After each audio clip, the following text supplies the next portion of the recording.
Hi guys, welcome back to Nuwe Blare Homestead. My name is Ral, and today we're in the melon and squash patch. I thought I'd show you around, show you some of the things that are growing here, and also just talk a little bit about how I'm achieving success here. So the first thing I want to note is that I don't actually know exactly what I planted, and I don't know where I planted it. I have a good idea of the things that I planted, but I had the kids helping me, and so people just kind of planted stuff. I did have them plant things together, but they're just kind of all over the place, so we're gonna have to just figure it out as we go along. So the first thing I want to show you is this, and I think this is a butternut squash. I'm not sure. Again, like I said, I planted things, the kids planted things, and I'm not entirely sure who planted what where. But just going by how long it's going, I think that's probably a butternut squash. I'm not yet sure what this one is. I see male flowers, but I'm not seeing much in terms of female flowers. And even the male flowers aren't looking that great, so I'm just waiting. There are some female flowers down here. Well, actually, I think these are still male flowers, so I don't know. We'll have to see. This over here looks like it's some sort of I'm gonna guess a pumpkin.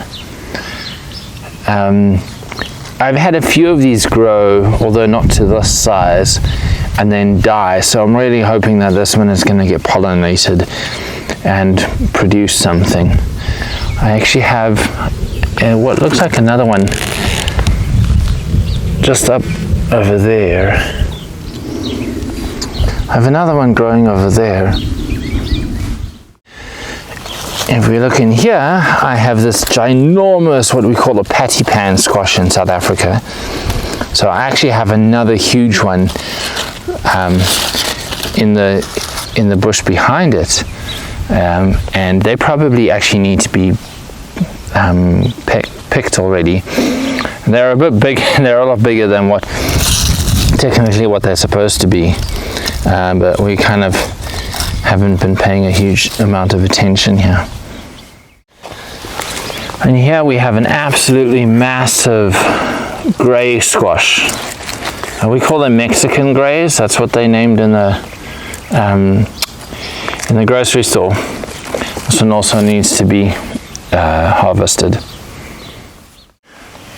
Over here we have some yellow squash, but the yellow squash don't seem to do very well.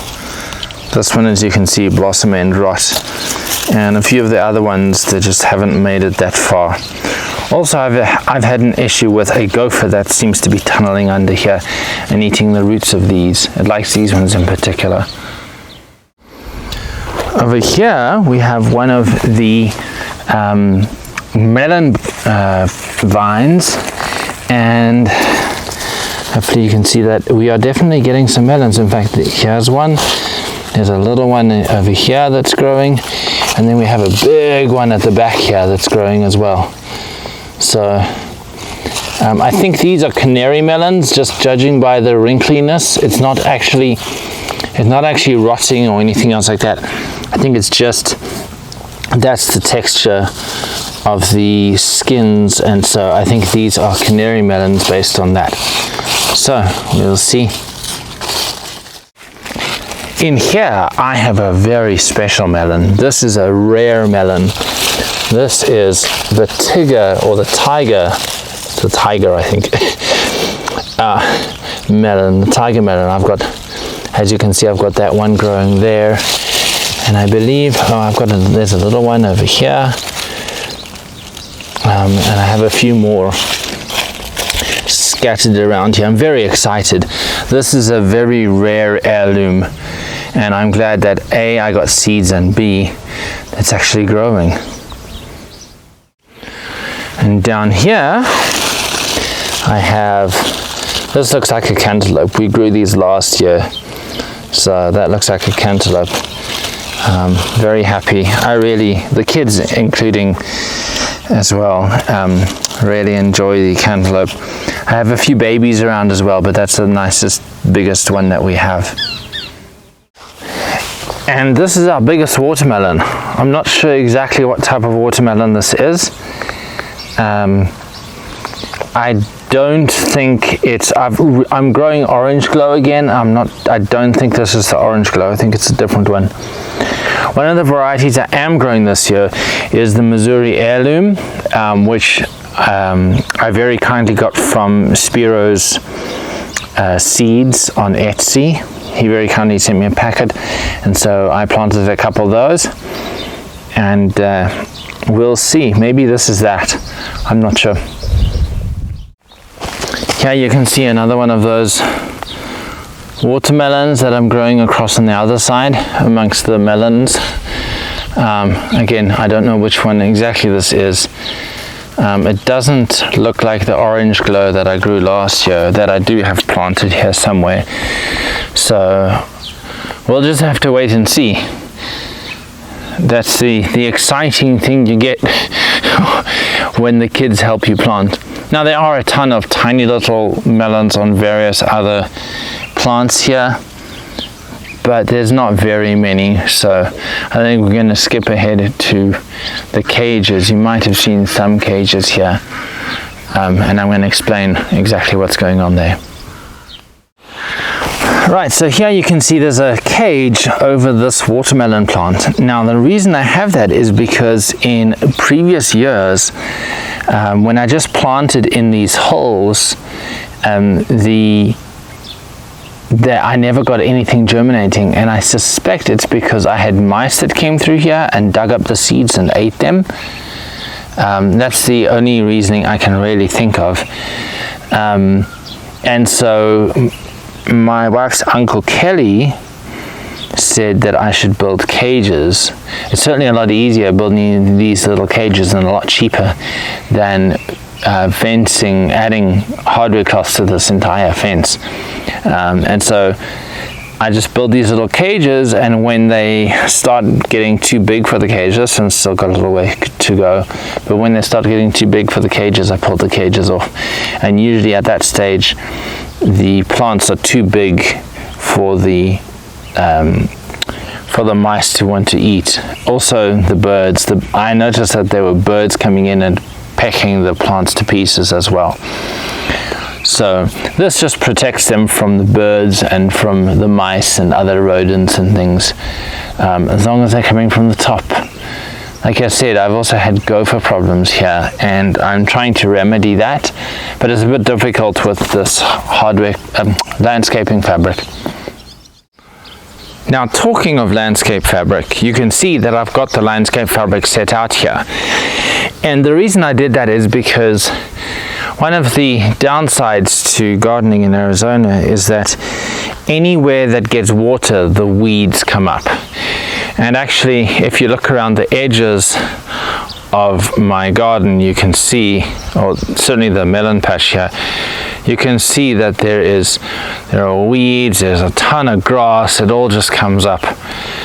And the way to just, in an effort rather, to just make sure that that doesn't happen,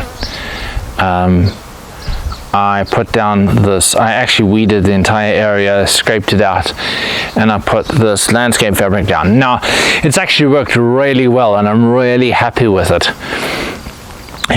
So the combination of making the holes and the landscape fabric and the little cages, it's actually worked really well. You can see I got, apart from a couple spots, I got really good germination, and so I'm actually very happy with this. I'm going to continue doing this because it seems to work really well.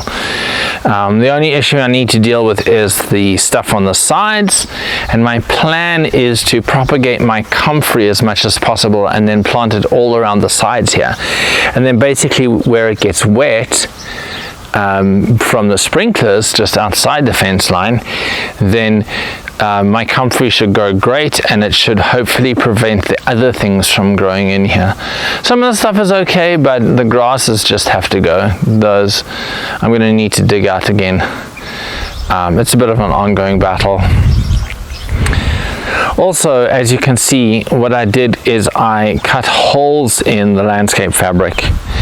And so I cut holes and then I burnt them out a little bit.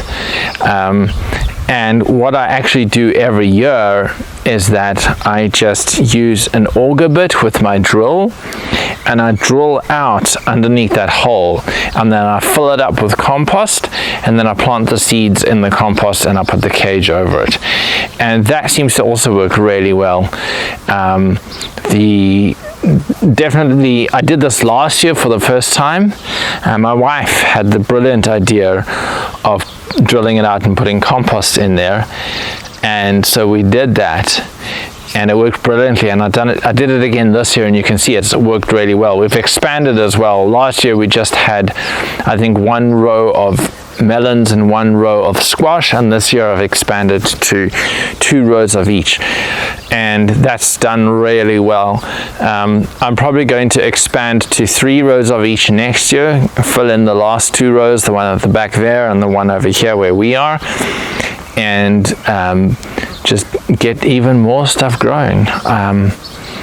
More watermelons, more melons, more squash. The squash are really great, especially if you have both summer squash and winter squash.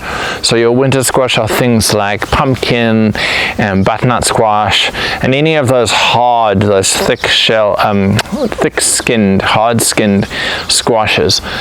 You can basically put them away in the pantry in a cool, dark place, and they'll last for months. So they're a great crop to grow for the winter time, and then the summer squash you can just eat as they grow. So, you know, I'm going to go and harvest those patty pan squash, and we'll probably eat them in the next couple days. Well, thanks so much for watching. I hope you enjoyed this video. I hope you enjoyed the little bit of a tour and discussing some of what I did in here. I hope it's helpful to at least some folks. I know people in various places who've used various portions of the techniques that I'm using here. Also, don't forget that I'm also uploading to Rumble and to Odyssey.com, ODYSEE.com. I'll be uploading there as well, in case you want to get off of YouTube, like I know a lot of people are doing. But so you can catch me on any one of those. Please don't forget to give me a thumbs up or a plus or a like and what have you on all the platforms, and I will see you in the next video. Bye.